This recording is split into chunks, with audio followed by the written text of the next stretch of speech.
Good afternoon, ladies and gentlemen.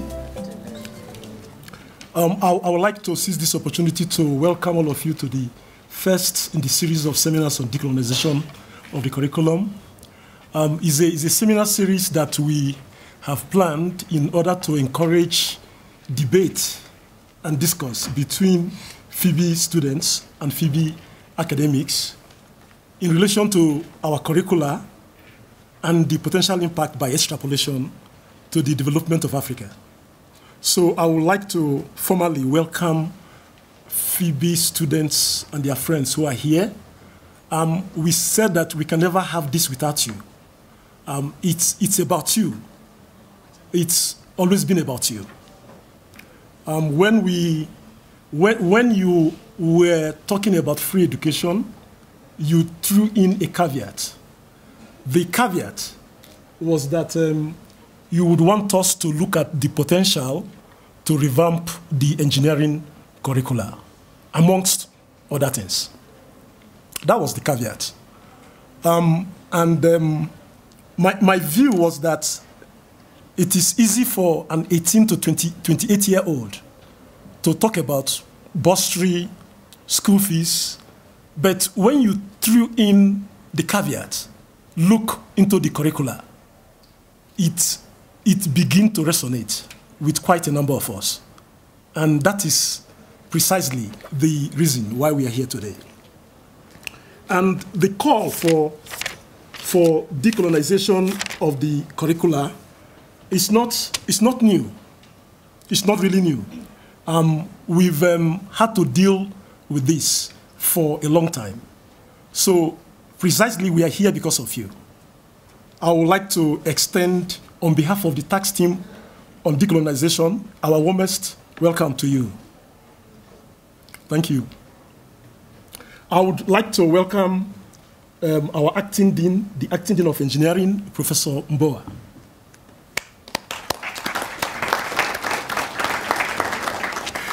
The vice dean, teaching and learning, Professor Akinlabi.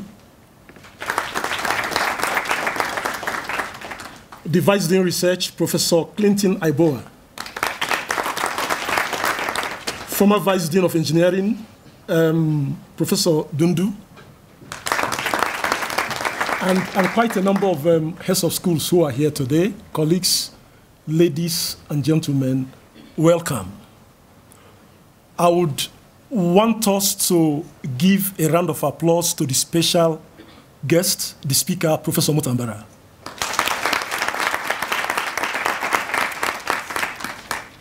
Okay, why are we here? We are here because students wanted us to look at the curricula. The fight to look at the curricula is not new. It's not new.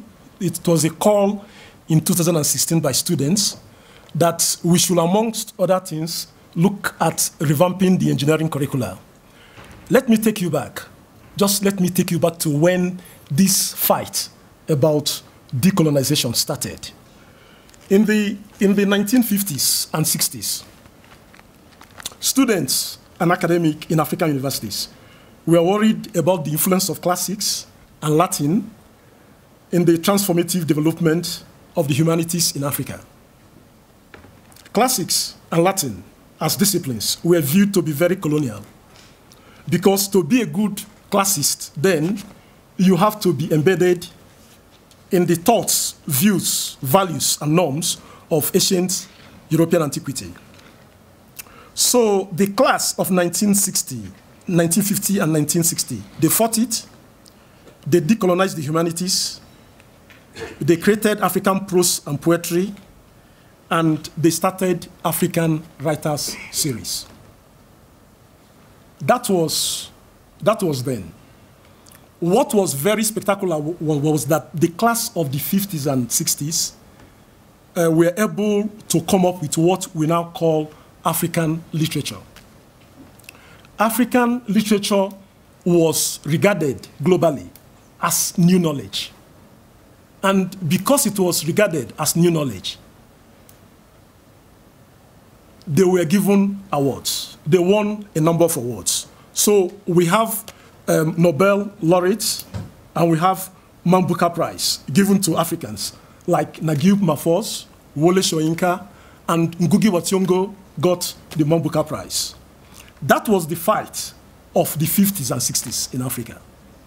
And you could recall that that was the fight that pushed for the independence of Africa. So the cause, the drive to decolonize humanities in 1950s lay the background, lay the footing for the independence of Africa. Fast forward to 2016. That same call was resurrected by South African students. So what is the problem? The humanities of 1950s and 60s could go so far. Okay? They could tackle political decolonization of Africa, but they could not tackle the economic decolonization of Africa. And that was why it has dragged. The issue before us today is that there are a number of students who, upon graduation, remain unemployed. And this number is about 600,000 plus. And this number is growing. So parents are beginning to question the value of education. They are beginning to question the value, in particular, of university degrees. So that is our first question. The second question is that can African economy and African states take advantage of the fourth industrial revolution without a decolonized engineering curriculum?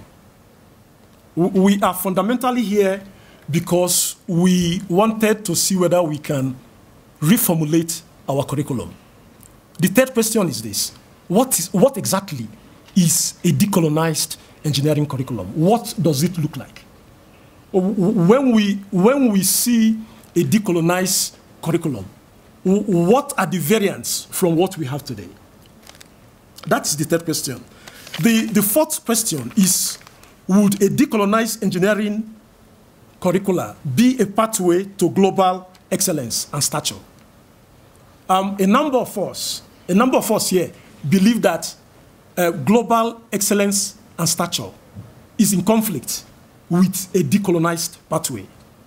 So the question that we pose today is whether a decolonized engineering curriculum, whether that effort would be a pathway to global excellence and stature. And the final question that we want to put down today is whether a decolonized curricula can answer fundamental questions on the transformative role of the African engineer in relation to the project of self-reliance in the pursuit of self-determination. Can we arrive at self-determination through a decolonized curricula? These are the questions that we would like to answer today, and these are the questions we hope that the speaker would help us to answer. I would now call on our Vice Dean to introduce the speaker.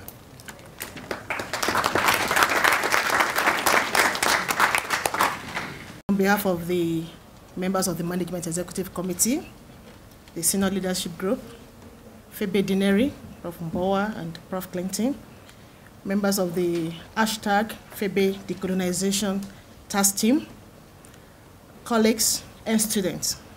It is my pleasure to introduce our speaker this afternoon. The first time I saw Prof. Mutambara, I ever knew about him, was on the TV, where he was speaking at a forum in KwaZulu-Natal. And I watched him spoke with all vibrancy and everything. I told myself, wow, I look forward to meet this man. And that was in 2016. And in December 2016, I met him one-on-one at the summit, at the Pan-African Summit here on our campus. And I introduced myself, and we exchanged our business cards. Then I told him, I look forward to see you some 3-4 months ago. And here I am, meeting you in person. That was a great time for me. And today, again, I'm really happy and honored to introduce Prof. Mutambara. Very long CV, but sit back. because I'm going to read the whole CV. Yeah, thank you. Professor Arthur G.O. Mutambara is the former Deputy Prime Minister of the Republic of Zimbabwe. He is the author of a new trilogy, In Search of the Elusive Zimbabwean Dream, an autobiography of thought leadership. Professor Mutambara was one of the three principals who created and led the government of national unity in Zimbabwe. The other two were former Prime Minister Morgan Tsvangirai and President Robert Mugabe. During that time, he specifically supervised the ministries which fell under the infrastructure cluster, such as energy and power development, transport and infrastructure, information communication technologies, water resources and development, and public works. He was also involved in coordinating regional policy formulation within these sectors across SADC and COMESA. Furthermore, Professor Mutambara was in charge of driving three key national efforts of the GNU: development of a shared national vision, rebranding Zimbabwe, and formulating a national infrastructure master plan. Professor Mutambara is currently an independent technology and strategy consultant based in South Africa. He was recently the president of the Africa News Agency, Africa's first syndicated technology-driven multimedia news platform. His primary mandate included media technology innovation, digital platform development, and harnessing social media tools. In particular, he was driving the use of artificial intelligence and deployment of intelligent algorithms in media, resulting in the development of new business models. Prior to being appointed at the ANA, Professor Mutambara headed a team of consultants who provided high technology and strategic advisory services throughout Africa. He is a chartered engineer, a fellow of the Institute of Engineering and Technology, a professional engineer, a fellow of the Zimbabwe Institute of Engineers, a fellow of the Zimbabwe Academy of Sciences, and a senior member of the Institute of Electrical and Electronics Engineering.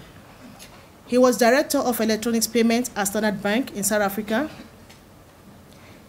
In the United States, he was a research scientist at the National Aeronautics and Space Administration, a visiting professor at the Massachusetts Institute of Technology, a professor at the Florida Agricultural and Mechanical University, Florida State University, College of Engineering, and a management consultant with McKinsey & Company. He has written 2 electrical engineering books that are widely used in engineering graduate schools in the US, Europe, China, and Japan, and in Africa, titled Decentralized Estimation and Control for Multi-Sensor Systems and Design and Analysis of Control Systems. We have the 2 engineering books on the front desk here on the table. After the lecture, feel free to have a look at them, but please don't take them away. The copy that we have here, which is the book he has written relating to his political life, his life while on campus, wherein he shared his life experiences. We have a copy on the table, and he has offered a discounted price of 200 rands.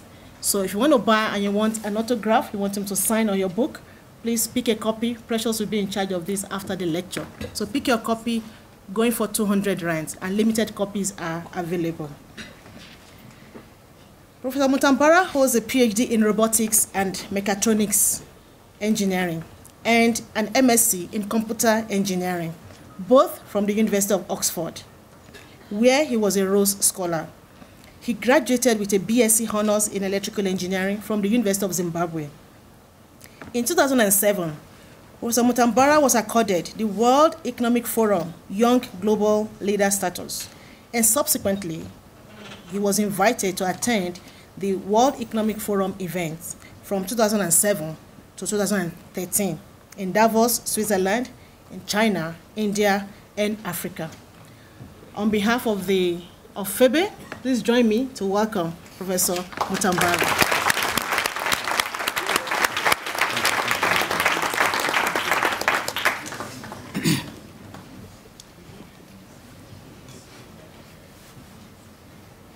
Thank you very much for that introduction. It's nice to see lots of students. Once upon a time, I used to be a student leader, so I enjoy being among students. Right, what are we talking about today? Engineering and the future of Africa. Understanding the key imperatives. What are the key imperatives that we want to sort out in this meeting? The role of the engineer beyond engineering. Yes, I know you're going to be engineers. I know you're engineers. But your function and your role is beyond engineering. What about continental integration? How are we as academics, how are we as students engaging regional integration, engaging continental integration? Then, of course, the issue of decolonization. What do we mean by decolonization? What have we done in terms of decolonizing the curricula here at UJ? Then, of course, the fourth industrial revolution and the engineer. But more importantly, what we want at the end of the day is economic prosperity throughout the continent of Africa. That's our mandate, that's our agenda. But we must have a framework, we must have a picture, a sense of what we're going to do today. What is the framework? We must paint a picture of the Africa we want.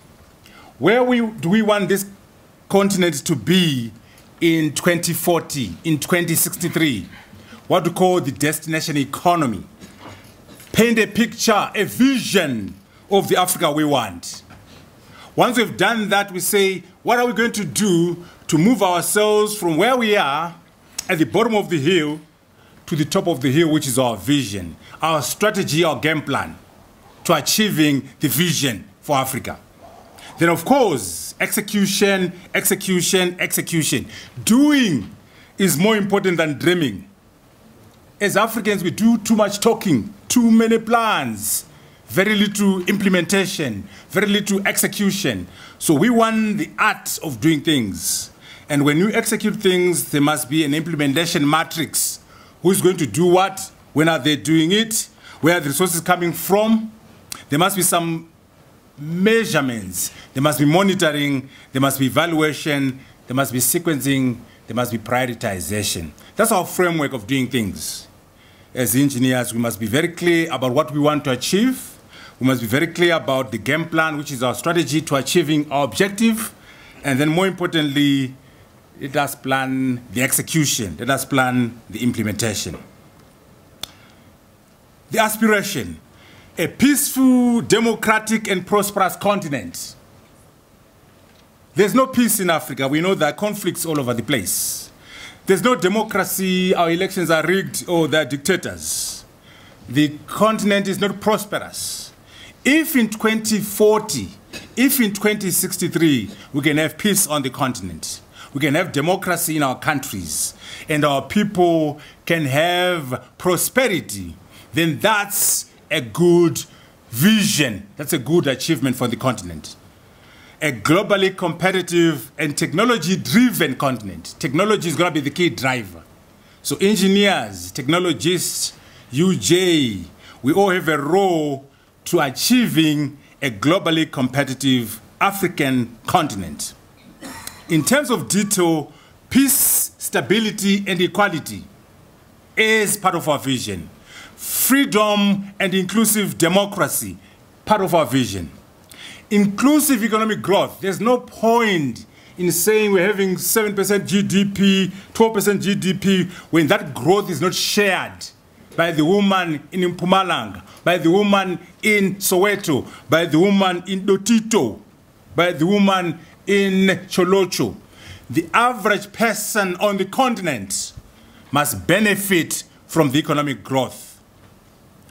The prosperity must be shared. And again, the drivers of that vision are technology, continental integration, and decolonized thought leadership. We're getting into the substance of our meeting. So we have a sense of the future of Africa And under strategy, under the game plan, we have technology as a key driver. The fourth industrial revolution as a driver. Continental integration as a driver. Thought leadership as a driver. Then, of course, in there, engineering is a strong part of technology. Decolonization is a major part of our thought leadership. And the fourth industrial revolution is a key driver of what we want to do on the continent. That's what we seek to do today. Africans must be thought leaders. Engineers must be thought leaders. What is a thought leader? What is thought leadership? Intellectual influence through innovative and pioneering thinking. Are you influencing events and progress through innovation, through pioneering thinking, through research, through patents?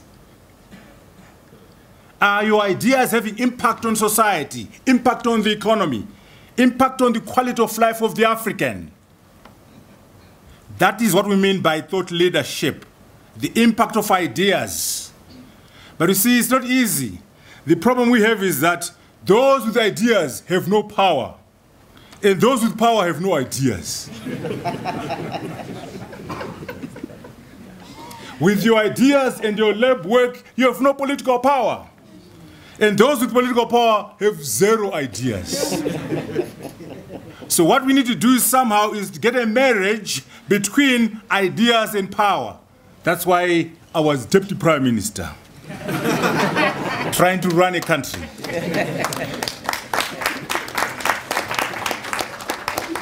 It's important that the ideas we generate find way to those with the political muscle, to those who make decisions. There has to be a marriage between ideas and power. What is thought leadership?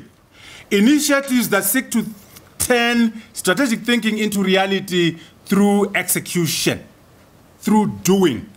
More importantly, through the speed of that execution.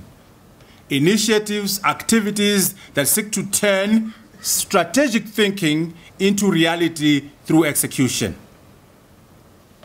Africans must be thought leaders. Engineers must be thought leaders.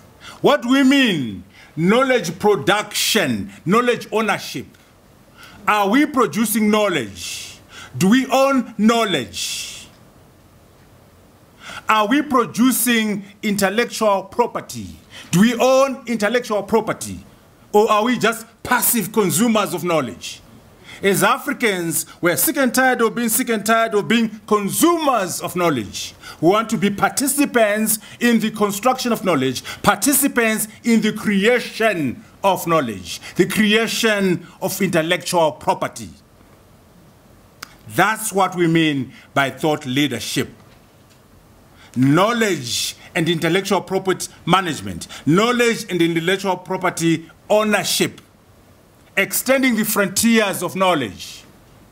For the young people who are in the house, when you do your dissertation, I don't know whether they do defense around here, but in some places where you have to defend your thesis, when you go into that room, they'll ask you, so, Mr., emphasizing on Mr. or Mrs. because you have no PhD. So, Mr. Mutambara, what are you saying in this document which has never been said before? What are you, and this will be professors who are experts in your field. They're asking you, in your thesis, what's new? Where are you extending the frontiers of knowledge? And you better be knowing your contribution, otherwise you'll be in trouble. So let us extend the frontiers of knowledge. At UJ, at WITS, at University of Zambia, how many patents are we producing? How many companies are being produced from the UJ engineering faculty? How many businesses are coming out of the university? How many industries are being created because of your research? That's what we mean by thought leadership. That's what will take Africa to the promised land. Job creation. Business creation. In addition to creating workers, Let us create entrepreneurs. Let us create job creators. Education must be a means to an end, not an end in itself. Bill Gates, you know, when I went to Davos one time, I met up with Bill Gates. I was very curious. And I said, Bill,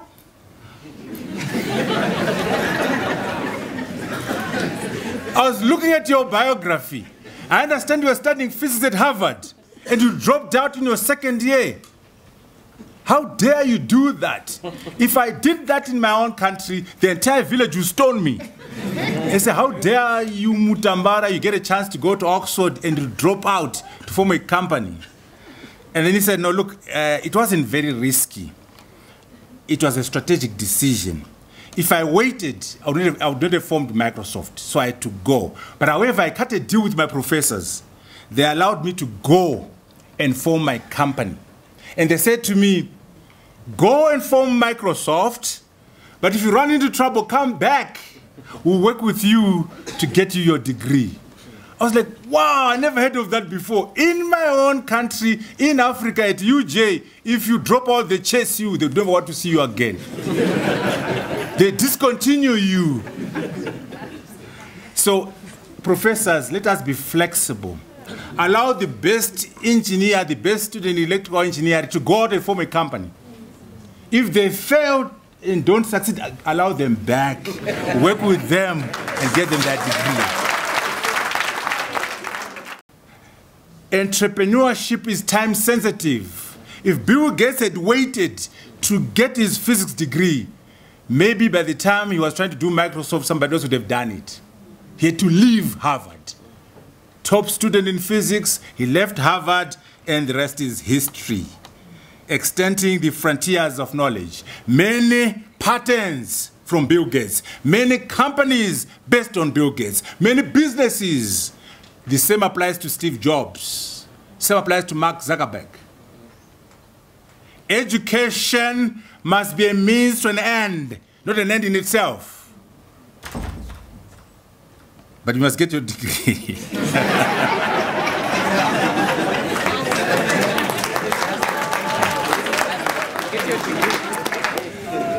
So this is what we're saying. That's the framework now. The future of Africa. 3 major pillars. The key driver is going to be technology. You engineers, you technologists are a key pillar in achieving the promised land in Africa. The 4th Industrial Revolution is the major pillar in driving the African continent. Continental integration is another major pillar of the African dream. Decolonized thought leadership. Get that? Thought leadership alone is not enough. It must be decolonized. Decolonized thought leadership is a major driver towards the African dream, the African promised land. Those are the 3 pillars. Let me dramatize their importance. You all know that for us to succeed as Africans, we must beneficiate, we must add value. We can't be selling raw copper, raw diamonds, and raw gold. We must be selling catalytic converters from our platinum. We must be selling rings from our diamonds, jewelry from our diamonds. We must be producing cars and producing computers, producing planes. Now, you can't do that if you are not decolonized. You can't do that if you don't have the confidence as an African. The African engineer must have self-belief, must have confidence that I can design a computer. I, as an African, can design a car. I, as an African, I can design a plane. But more importantly, I can build it. I'm not talking about assembling. Assembling Mercedes-Benz, assembling BMW, assembling Toyota. No! Designing the Ubuntu computer, designing the Ubuntu car, the UJ aeroplane. If you don't have a decolonized mind, you can't think like that. You're like, no, UJ can't do this, that's for MIT. UJ can't do, that's for Caltech. UJ, that's for London School of Economics. That's for Imperial College. Because you have no confidence. Self-confidence tells you, if Bill Gates can do it, I can do it as well. Design software, build software, design a car. So the engineer himself, the curriculum you have must empower you to design a plane. Does it? Or the assumption is the plane will come from Japan, will maintain the plane. The car will come from Japan, will maintain the car.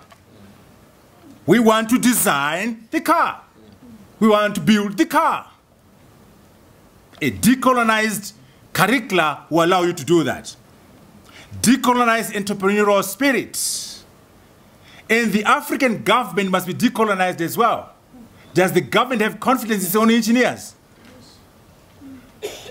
The private sector must be decolonized. Are they putting money into manufacturing cars? So decolonization is important in the university, in the private sector, in government. Do you have confidence in local designs? Do you have confidence in local manufacturing? Aha, the consumer. Let's come to you, the consumer.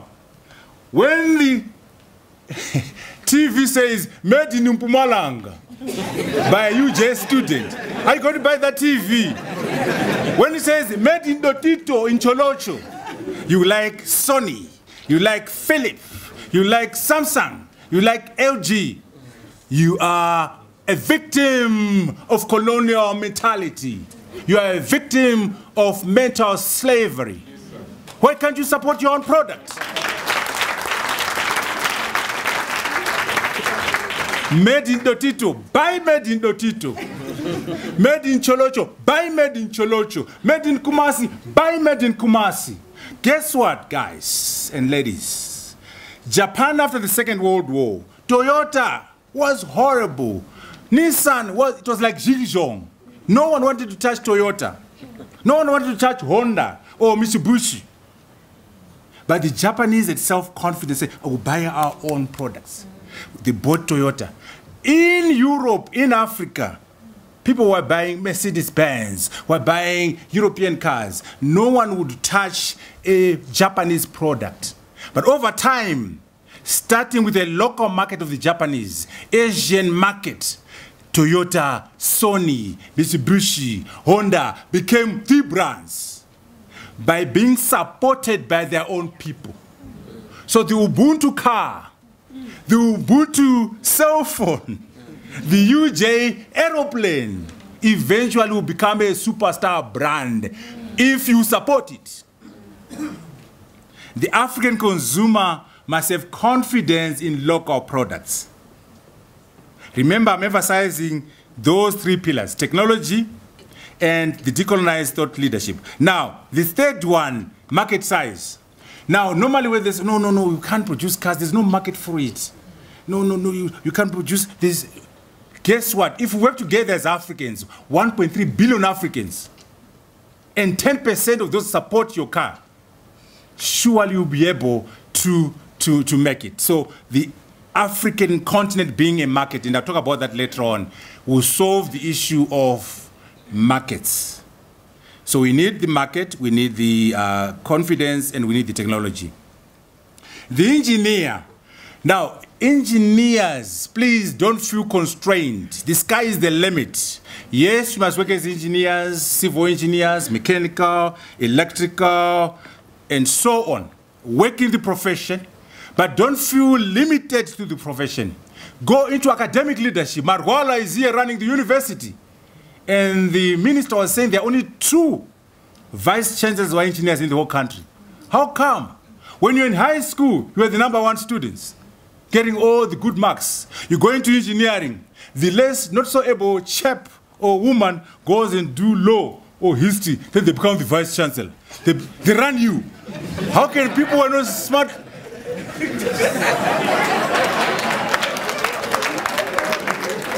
If I was better than you at O level, at matric, if I was better than you in English, in Zulu, in maths, and at matric, Why are you in charge of me now as a history major, as an English major, as a lawyer? Engineers must not accept that. Engineers must become vice chancellors like Barwala. Don't feel limited by your profession. The sky is the limit. And by the way I look at it is that education is about teaching you how to think. Education is about solving problems. Education is about structured thinking and research. What you do in your life is neither here nor there. As an engineer, you can be a good journalist. As an engineer, you can be a good vice chancellor. You can be a manager. You can be an economist. You can do whatever you want because you're trained to think in a structured manner. You are trained to solve problems. That's why I was a rock star deputy prime minister running a country. Coming from engineering. Yes! With Robert Mugabe and Morgan Tsvangirai. We are the three principals, but I was running the show because I was the smartest.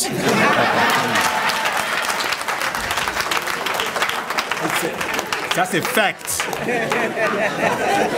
So I'm trying to motivate you as young people that as engineers, don't feel constrained to the profession. The profession is important, but also academic leadership, also entrepreneurship, also business leadership, also thought leadership, and public office. I mean, come on. How can Zuma be a better president than an engineer? Really? Or even Cyril, little lawyer. The engineers will do a better job of running South Africa. The sky is the limit to the engineer, to the scientist, to the doctor. Don't feel constrained. We're talking about the role of the engineer beyond engineering. The sky is the limit. Don't feel constrained. You can do whatever you want because, you know, and I'm actually not being boastful, I'm being factual. Think about it this way. I go to school, I do second order differential equation, I do fast Fourier series, and then I can cross over and look at the law, look at the constitution, read, look at the classics, read, look at history and read, and understand it. Take the law major, take the history major, bring them into control systems. Can they do fast Fourier series? Can they do second order differential equations? Can they even read this? I can read the constitution. You can read the constitution. So we are in a unique position as engineers to cross over into law, cross over into journalism, cross over into business, cross over into politics. Whereas a major in philosophy, a major in literature, and I love literature, I'm simply saying it's harder for them to cross over into a course on robotics and mechatronics, to cross over into artificial intelligence, to cross over into nanotechnology. I want to see them. It will be harder. They can try. It will be harder. So as scientists, as medical doctors, as engineers, as technologists, you have a unique opportunity to do whatever you want with your life. The role of the engineer beyond engineering. Decolonization, let's define it. What we mean? Removing the vestiges of colonialism in institutions, in education, in culture, in worldviews, and in thinking. African-centered thinking, as opposed to Eurocentric views, Eurocentric worldviews. Serving African interests as opposed to a Eurocentric agenda. Getting rid of colonization of the mind and mindset in individuals, in institutions, and the curricula. Decolonizing the mind. Removing institutional racism, institutional bias, institutional colonialism. That's what we mean by decoloniality. Or decolonization. A liberated way of thinking, knowing, and doing. You see, we're in the academy. We're in academia. We are learning to know things. Are we thinking in a liberated way? Are we knowing in a liberated way? Are we doing in a liberated way? That's decolonization. The most potent weapon in the hands of the oppressor is the mind of the oppressed. Steve Biko, the visionary. The most powerful weapon of the oppressor is the mind of the oppressed. Now, in 1957 in Ghana, we had physical decolonization. In Zimbabwe, decolonization physically. In 1994, physical decolonization. When was your mind decolonized? Don't tell me 1994. How was it done? So decolonizing the mind is a harder activity than taking over power from colonial masters, than freedom we got in 1994, than the independence in 1957, than the independence in 1980 in Zimbabwe. Ngugi wa Thiong'o, Decolonizing the Mind. Read that material. It's a harder exercise because it's subtle. It's harder because it's nuanced. It's harder because it's internalized. Huh? It's internalized. It's in our blood, our mind. So we must realize that 1994 was not decolonization of the economy. It was decolonization of the political structure. And some people are very cynical. They even say that in 1994, what they did was they gave us the crown and kept the jewels. You get a crown without the jewels. The jewels are still with white monopoly capital. That's what we mean by decolonization. What are the areas, Professor?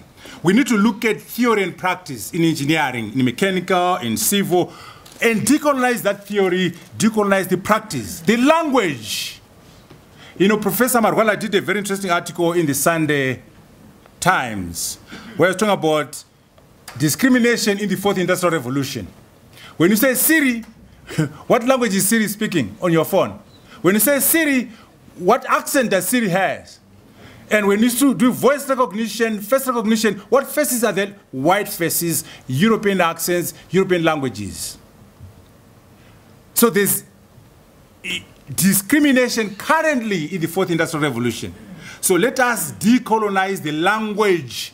I know there's no word for electron or proton, neutron in Zulu or in Shona. We got to start somewhere. The Japanese and the Chinese are working on this. Swahili, I think, has made some progress. We got to work on this because language is called the power to define. The power to define. So the language must be decolonized. The academics must be pedagogy must be decolonized. Language of instruction, pedagogy, teaching, the learning process, and theory must be investigated. Authorities must take responsibility and engage the subject. By pedagogy, we are simply saying the method of teaching, the practice of teaching, in particular as an academic subject or theoretical concept. It's going to be harder than decolonizing classics, history, and sociology. These are equations now. These are Laplace transforms. Third order differential equations. First Fourier series. How are you going to decolonize them? I'll leave that to the able professor here to do that. So we're not doing enough. We've got to do a lot. Contextual relevance. What are examples are you using in your class when you're teaching control systems, when you're teaching civil engineering? We need curriculum change. Decolonizing the engineering curriculum is an imperative. Okay? We move on to the big issue of integration. When we train our engineers, when we practice our engineering, let us think about regional frameworks, continental frameworks. South Africa is too small a framework. Think about SADC. Think about continental integration, COMESA, East African Community, ECOWAS, Maghreb, the African Union, the Tripartite Free Trade Area, that's COMESA, EAC, and SADC. The African Continental Free Trade Area, which was signed into being on the 21st of March last month, or 2018, by AU members. When we say we're teaching engineering, let's teach our students within the African context, not South African context, but the broader Pan-African context, the broader African agenda. Why? Because this will give you the scale you need for your project, the scale you need for impact, the scale you need for your products. regional and continental integration plans. You know, do we know as engineers, as professors, the integration strategy for SADC? What are we picking up from? What are the elements in that plan? The SADC Infrastructure Master Plan, the AU Agenda 2063. In these projects, there's a lot of engineering, a lot of infrastructure work, and we as engineers must be taking our examples, our models from the Pan-African framework. We are now talking about what we call regional competitiveness as opposed to national competitiveness. Regional attractiveness as opposed to national attractiveness. South Africa won't be attractive if Zimbabwe is unattractive. Because numbers, an investor in China, an investor in Japan, if they come into the region, they would want a larger market. They'll look at Zimbabwe, South Africa, and Malawi. And so the region must be competitive. The region must be attractive. Continental attractiveness. Where are we as engineers in terms of our programs, in terms of targeting infrastructure? Infrastructure is very important because it's a key enabler. That's water, that's electricity, that's ICT, that's public works. Seek first the kingdom of infrastructure, and the rest will follow. And who is there? Who is the infrastructure? The engineer. Infrastructure is a key enabler for all our activities. Let's look at the numbers to dramatize what I'm saying. Zimbabwe, GDP 12 billion, a population of 30 million. Meaningless. South Africa, 55 million people, a GDP 300 billion. Chicken change. Under globalization, this is nothing. I hope South Africans are listening. You cannot be a brick. You're too small to be a brick in the BRICS. You must bring SADC, bring COMESA, bring the FTA area, bring Africa into the BRICS. Then it makes sense to the Chinese and the Russians and the Indians. Botswana, 2.3 million people and a GDP of $16 billion. This is meaningless under globalization. As engineers, you understand these are not economies. These are Mickey Mouse economies. Useless economies. Where are the economies? That's an economy now. SADC. 280 million people. GDP, $600 billion. Now we are talking. Now you can discuss with China. You can talk to India, talk to America. The tripartite free trade area, SADC, COMESA, and East African Community together, 630 million people. Potential GDP, 1.3. Now we are discussing your projects, your products, your businesses with a larger market in access. You can then negotiate with the BRICS. You can then talk to China, not as South Africa, but as SADC, as the FTA area. Why am I saying this? Look at those economies. China, 1.3 billion people, GDP, $11 trillion. That's an economy. India, 1.2 billion people, GDP, $2.5 trillion. That's an economy. The US, 3.5 million people, GDP, $19 trillion. Shame on you, Malawi. Shame on you, Zimbabwe. You are not an economy. You are a little village. South Africa, you are not a brick. Unless you go to the BRICS as SADC, as COMESA, as the FTA, you don't belong to the BRICS. Those are the numbers. Look at our potential as Africans. The African Continental Free Trade Area, 1.3 billion Africans, GDP $2.3 trillion. Now we are discussing. Can you imagine if we had to go and say, here I come, Madam China, here I come, Madam India, I'm the African. I speak on behalf of 1.3 billion Africans. I have a GDP of $2.3 trillion. Can we talk? They will talk to you not out of love, out of economics.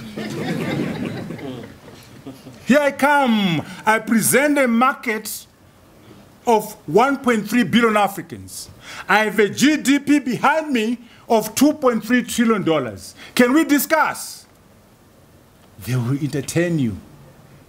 The Americans, the Chinese, the Indians who fellowship with you, not out of love, out of economics. This is where we need to get to. Now, as engineers, The mindset we should have is about Africa, about the African infrastructure master plan, the railways, telecommunication, power. You can see the scale we're talking about here now. And as engineers, let us be this African who speaks on behalf of 1.3 billion people in a GDP of $2.3 trillion. They always tell you, well, we don't have critical mass, we can't beneficiate because we're too small. Can you imagine if we were to open our eyes and have a diamond cluster where Botswana, South Africa, Zimbabwe, and Angola work as one unit? We put our diamond resources together. We'll be #1 in the world in terms of diamonds. Can you imagine if we discuss with the world about diamonds together as one field and say we are the African diamond cluster? We have Botswana in here, South Africa, Zimbabwe, and Angola. You can imagine the leverage we are going to have. We can beneficiate because now we have the scale that they say we don't have. Platinum. Between Zimbabwe and South Africa, we have 90%, if not 95% of world platinum. They tell us you can't build a plant to produce catalytic converters because we have no scale.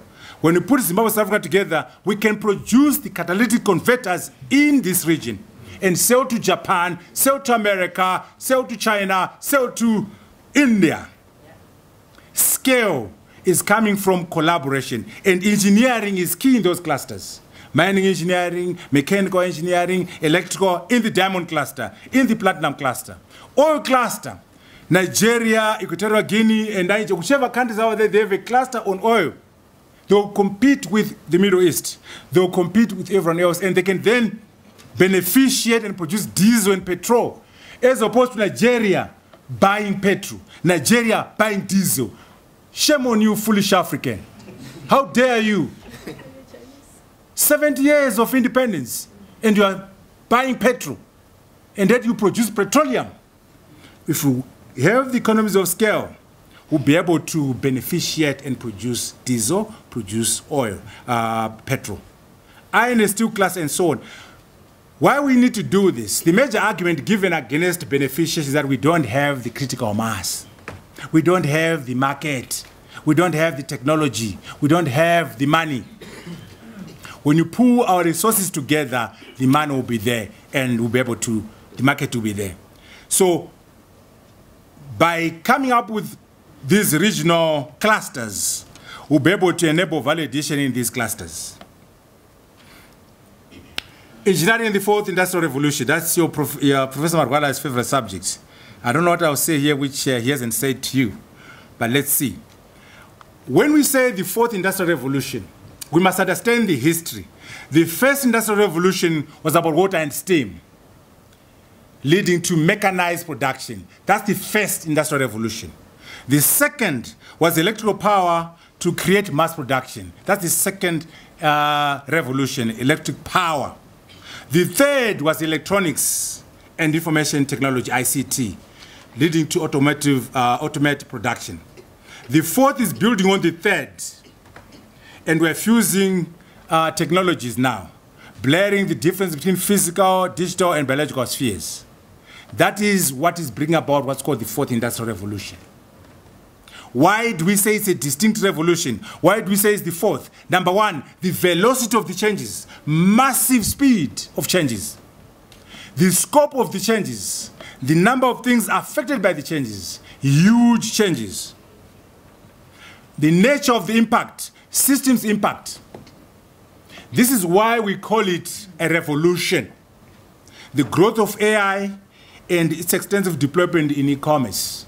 This is the reason why it's called the fourth industrial revolution, because of those aspects. What are the key drivers?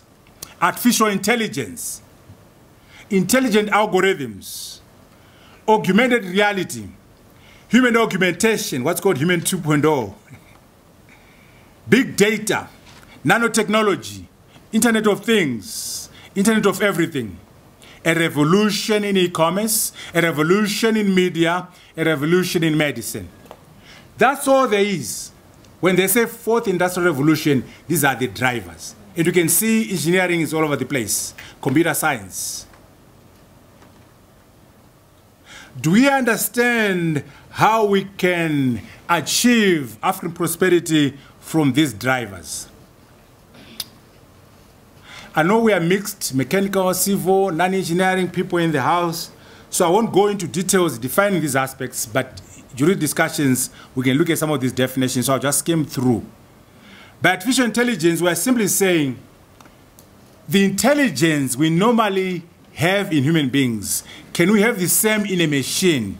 Speech recognition, data interpretation, visual perception, decision-making, and translation between languages. If we have that in a machine, you have artificial intelligence. Okay? Coined by John McCarthy in 1955, he also coined the phrase e-commerce in 1970. Robotics, design, construction, operation, and application of machines that do things that we normally ascribe to human beings. Navigation, path planning, inspection, quality control, speech recognition. Another way of looking at it, intelligent connection of perception to action. If a stove is hot, right, and you put your hand on the stove, what happens? The sensors in your hand will feel the heat and send a signal to your brain, and the brain makes a decision to lift the arm and send them hand from the stove. So 3 things only: sensors, brain, and actuator. That's a robot. If you can have a brain, have a sensor or sensors, and an actuator, a muscle in a machine, that's a robot. That's all. Sensation, decision-making, and action. Intelligent connection of perception to action. That's what we mean by robotics. Algorithms, I'm sure you know about algorithms, but an intelligent algorithm is solving a complex problem and a sophisticated problem. And intelligent algorithms make systems smart. That's what we mean by that. Big data, now lots of data, unstructured data, structured data. How do you capture it? How do you store it? How do you analyze it? How do you use it? How do you search it? How do you share it? How do you transfer it? How do you visualize it? How do you query it? How do you update it? That's the issue of big data. How do you mine your data? That's a big driver. That's a big issue in the 4th Industrial Revolution.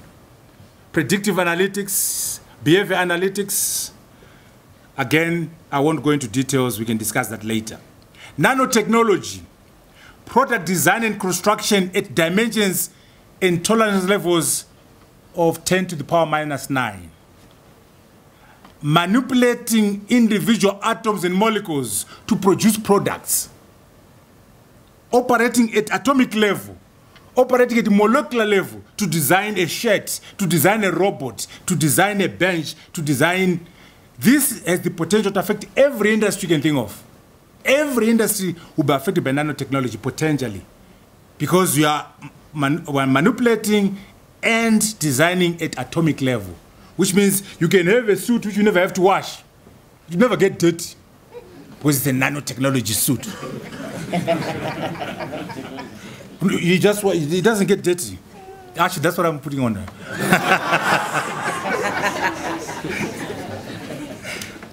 Expert system, a computer program that does what a human expert does. All the knowledge of the best doctor who put in a machine so it can diagnose malaria, diagnose this and the other. That's what we call an expert system.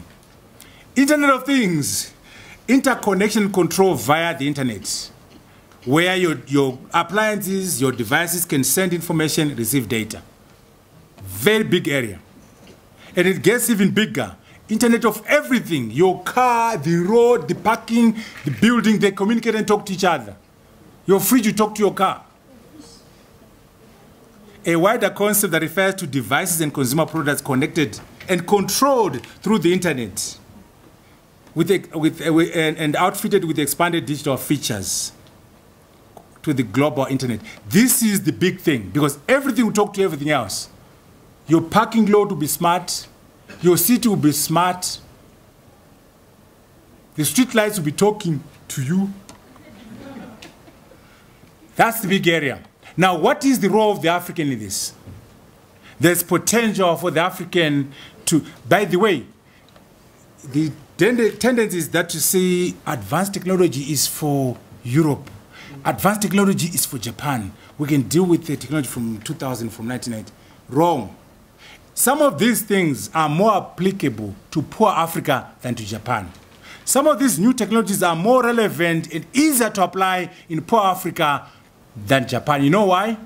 Because we have no infrastructure, we have no legacy issues. Let's go to mobile telephony. When mobile telephones came to Africa, there were no wires, there were no phones.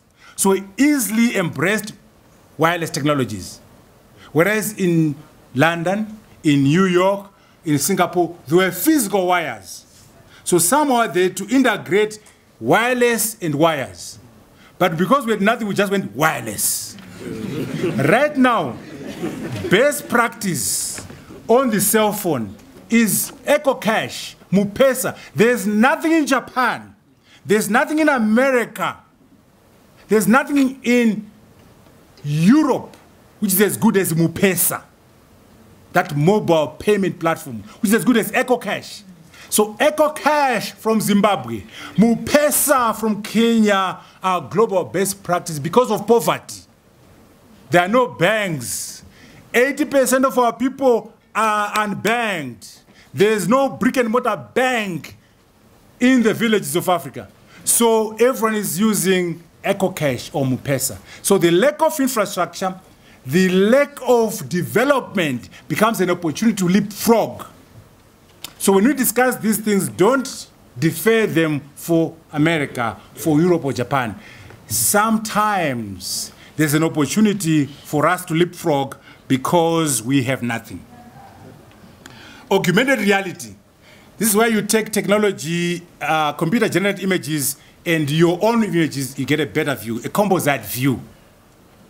A combination between a computer-produced view of the world and your view of the world to produce a new view called augmented reality. By combining visual information and sensory information to produce a new view. It's different from virtual reality. Virtual reality replaces reality with virtual. Here we're having a combination, which is computer-mediated reality. Human augmentation, what's called human 2.0, which means human 1.1, which is you. You are going to be replaced. human 2.0, right? This is where we're combining technologies and human beings. Technologies that enhance human productivity and capability, adding to the capacity of the human body, creating cognitive and physical improvements as an integral part of human being. For those who watch these movies, Marvel movies, Iron Man, the Avengers, Black Panther, that's an example of human augmentation, where you take the ability of the human being, then you superimpose artificial intelligence, the human becomes a superhuman being. A combination of artificial intelligence and the human being to produce a new human being called Human 2.0, Iron Man, the Black Panther.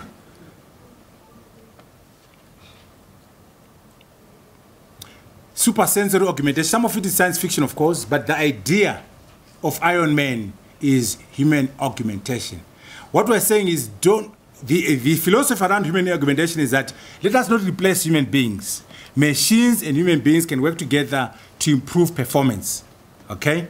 So you improve performance by combining human performance and computer performance.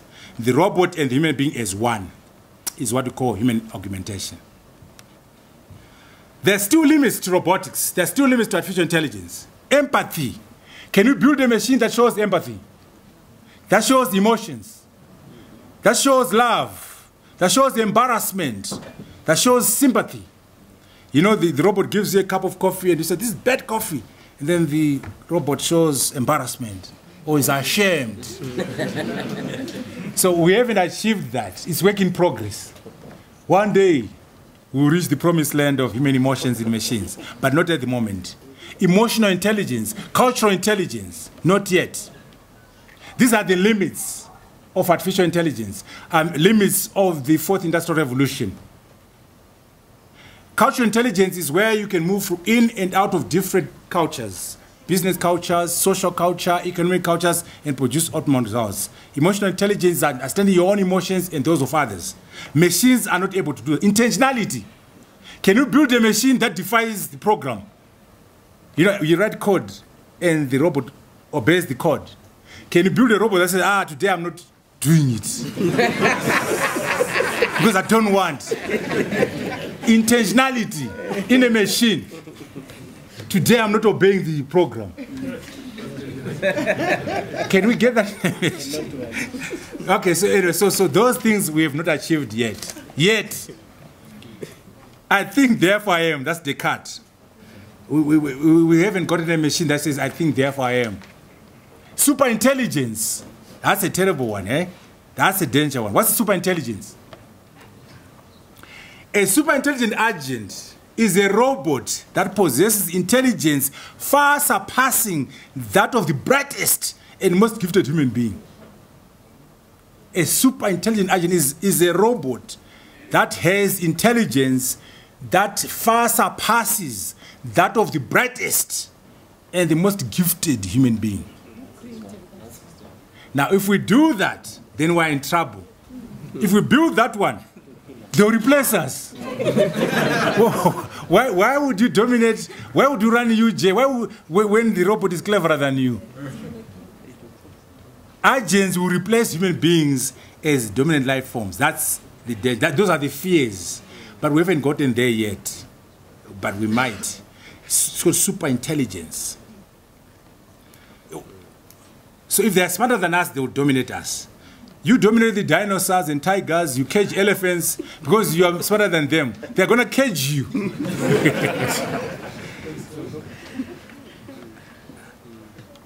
Okay, those are some of the big debates, superintelligence, but we can't disinvent technology. Okay? The issue is how to use technology to benefit human beings. You can't fight technology. You got to use it for the better. In media, that's what we use, macromedia, massive communication, social media, all those programs, artificial intelligence is influencing that. And if you thought social media is big, AI is going to be bigger than social media. Your Twitter, Facebook, WhatsApp, you think those things are wonderful and out. When AI has taken root, it's going to be bigger than social media. So, argument is that, okay, let's make sure that the robots do the dirty, dangerous, and difficult jobs, 3D jobs. And humans, you work on the creative work, the emotional intelligence work, the CQ work. For example, you can have a robot do the detection. If the patient comes and they've got some kind of cancer, the robot can pick that up. But the message to the patient can't be done by the robot. The robot will say, you have cancer, you have 3 months to go home. But a doctor will get some information, a human being will say, look, I've got the results here, but can you go back and come back with your wife and then we talk next week? And that's emotional intelligence now, how to manage the information. And then you can then debrief the patient with the emotional intelligence. So a combination between the robot and the human being, creative work, emotional intelligence, cultural intelligence, are all those things. So combining human intelligence and machine intelligence will improve performance. Okay, I've talked about this. All these things in the fourth industrial revolution, there's potential in Africa to leapfrog, depending on the opportunity. Don't just leave these things for Japan and for America. Okay? In the media space, you want to say, for example, the right customer, right content, right form, right context, right time. So your machine, your cell phone will know what information you want to see, and they give you the news when you want it. The right customer, the right content, the right form, the right context, and the right time. But the future, by the way, of the news is going to be the cell phone and video. Video streaming is the future of news. All these papers are going to die. Newspapers and TV, radio. The future is the cell phone and digital streaming. But you need a lot of artificial intelligence to push that and make it happen. Don't assume that the engineer is ready for the fourth industrial revolution. Just because there's engineering, you need to prepare.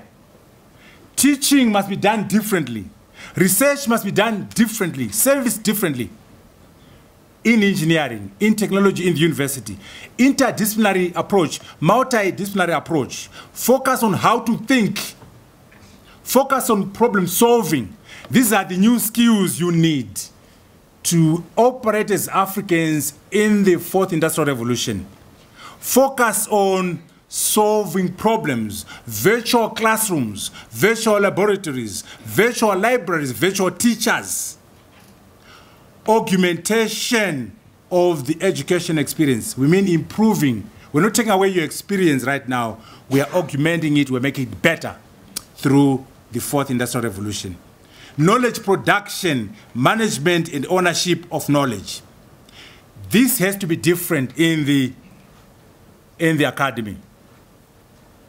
Critical thinking, people management, emotional intelligence, cultural intelligence, judgment, negotiation, cognitive skills, flexibility, knowledge production, and management.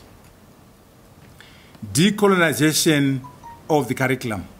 And we talked about discrimination already in these machines, because they don't have African accents in there, they don't have African languages, they don't have African faces. So we must make sure that we decolonize the fourth industrial revolution and make it work for us.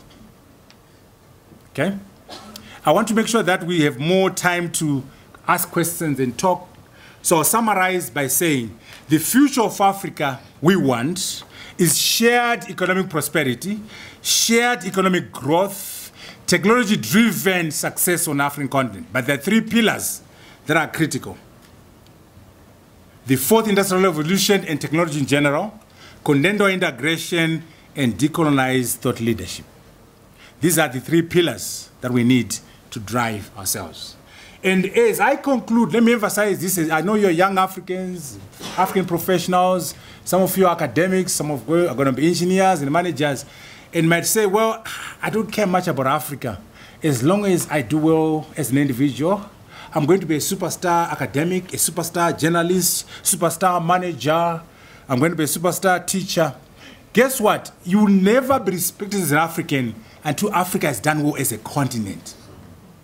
You'll be judged by the success or lack of it of the average African.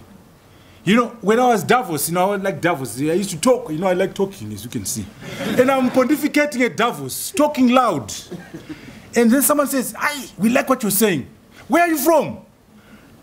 Then I hesitate. I refuse to answer. I keep talking. And I emphasize, I'm coming out of MIT, I'm coming out of NASA. Where are you from? I try to refuse to answer. Eventually I say, I'm from Zimbabwe. Come on. You're from Zimbabwe. If you are that smart, how come your country is messed up? How come there's cholera in your country? When are your next elections anyway? Can you imagine? Here I am, a rock star presenter. And my rock star status is being demeaned by the status of my country. I'm being devalued because of my country, because of my continent. So you will never be respected as an African until the African continent has done well as a continent. I thank you so very much.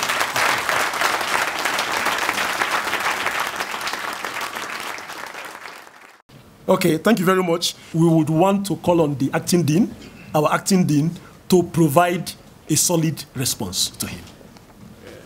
I think I have a difficult task here.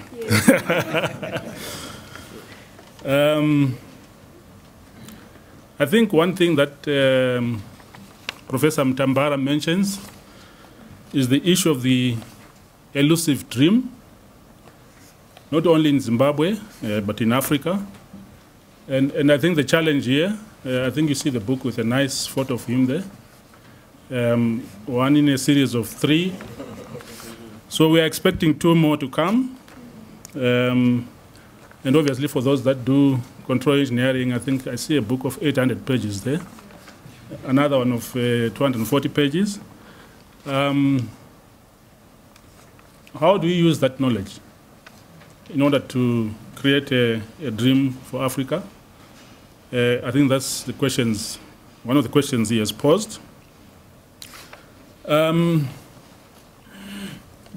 I think I've known Professor Mutambara for some time. His upbringing, difficult upbringing in the village, and his times during high school, where he was a mathematics Olympiad and did well in terms of global mathematics.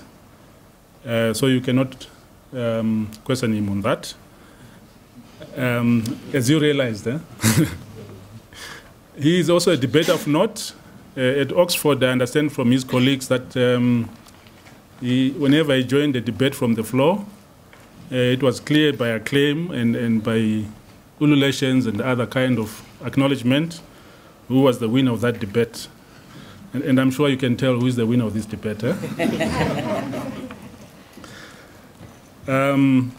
Besides a lot of distinctions at the University of Zimbabwe, we missed each other by a few years. And his fight with the ZANU-PF regime in Zimbabwe, I think he's one of the movie stars in terms of acting, because how he saved his life from pursuit from the intelligence operatives in Zimbabwe is still a mystery. Jumping from a window when they threatened his life, and then still fighting the regime after that. So his student leadership is known. I think you know he was a Rhodes Scholar and so forth. But coming to the issue of what he discussed, we have a new look at decolonization here of knowledge in terms of thought leadership. And I think his 3 trilogy books are on thought leadership.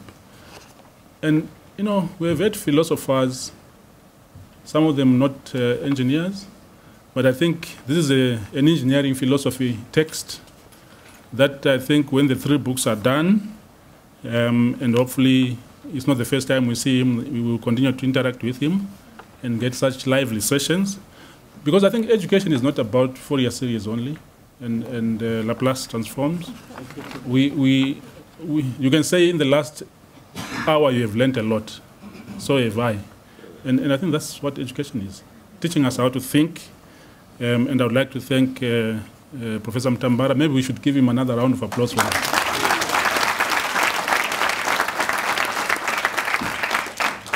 I'm told that artists like Michelangelo and so forth were actually designers and engineers. So the painters. So when you become interdisciplinary, then you are more versatile, especially if you cover all disciplines. And as engineers, that's our advantage. That, you know, we can spread into all other disciplines. And I think he mentioned the need for you to all read Decolonizing the Mind from Gongi Wathiong. I think the culture of reading is dying. Try to, for a moment, leave your cell phones and WhatsApp and read a book. Because I think from that, the issues, as you see, that we are talking about are grand and serious and continent-wide, and they can't be done by consuming WhatsApp, so that 90% of our cognitive energy and time is spent on things that don't add value to Africa. So I think the reading culture is something that I learned from his presentation, that we as youngsters, also as old guys with gray hair like me, we need to read some more. One thing I wanted to touch is to say we should also, as we go into the 4th industrial revolution, prepare for confidence in terms of African Insights module that has been introduced. I know it's not perfect at the moment. Let's all do it wholeheartedly and add to it and contribute to it, to its content. Because in terms of pre-colonial technology in Africa, there's a lot that happened. At times when I listen to the old people, how they made their spears and their chigwagwa and futi. And so if the guns for defense, the name, vernacular name or local name, an African name, there must have been our own technology and products. it's a part of building the self-confidence as an African to say, after colonization, obviously all that knowledge was taken away forcefully, and we need to reclaim that space. The African Continental Free Trade Area is important. I think as you realize, I think the tendency is that, and maybe I'm not trying to say anything against China or other countries, as we engage the Chinese, the Americans on a country-by-country basis, we are just shortchanging ourselves. Because basically what's happening is that a deal in Zimbabwe is against the progress of Zambia, and a deal in Zambia makes sure that that deal in Zimbabwe, which was going to be progressive, is actually thwarted. And at the end of the day, our resources are open for looting. So I think that approach continent-wide, maybe BRICS should become a BRICA. Instead of South Africa, the whole of Africa must have a voice. As you realize, you can't converse with a 300 billion economy in South Africa against 2.3 trillion in 2.5 trillion in India. So I think we need to look at that thought leadership beyond engineering and ensure that we find a way forward.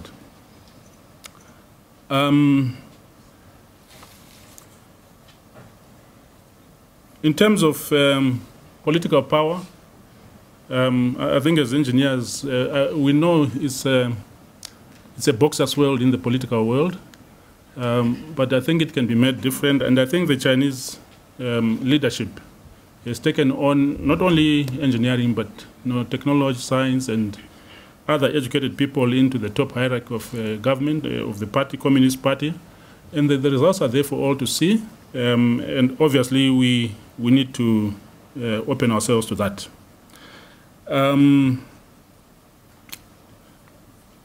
I was very excited when he mentioned the 1.3 billion people in Africa, and if 10% of those are captured on a new innovation, because independent research that we did on technology transfer in Japan some years ago, 97 or so, when I was in Japan, say that a population of 100 million will be a critical mass in terms of developing your own unique technologies, whether it's car manufacturing, fast trains, bullet trains that you have in Japan and China, and aeroplanes and so forth. So again, it shows that one country on its own, maybe Nigeria might be close, cannot make it, which again emphasizes the issue of integration. Flexibility in education, I don't need to cover. It was well indicated, but I just want to note that. And finally, just to say, we need to demystify knowledge and technology. Obviously, Professor Mutambara has been at Oxford, MIT, and other top institutions, and here he is sharing with us his wisdom, and that's very important. And obviously, on a political note, to end by saying that the integration and unity of Africa will not be without enemies. Otherwise, if that was the case, Kwame Nkrumah would have been a leader of Ghana for a long time, and Patrice Lumumba would not have been targeted. So obviously, in terms of resources, I'm told that in Zimbabwe, actually, we have the highest reserve of diamonds resources in the country, and now Botswana maybe might be second in terms of deposits. So obviously, everyone is eyeing those resources. And the path to unity won't be an easy one. It has been fought for from the academic sphere, practical sphere, and as engineers, our role has been set straight by Professor Mutambara. So I think that's my reaction. Sorry to be a bit lengthy, but you cannot afford to be after such an excellent presentation. But I'm sure I would hand over to the Master of Ceremony so that the discussions are beyond the issues I've raised and with no holds barred.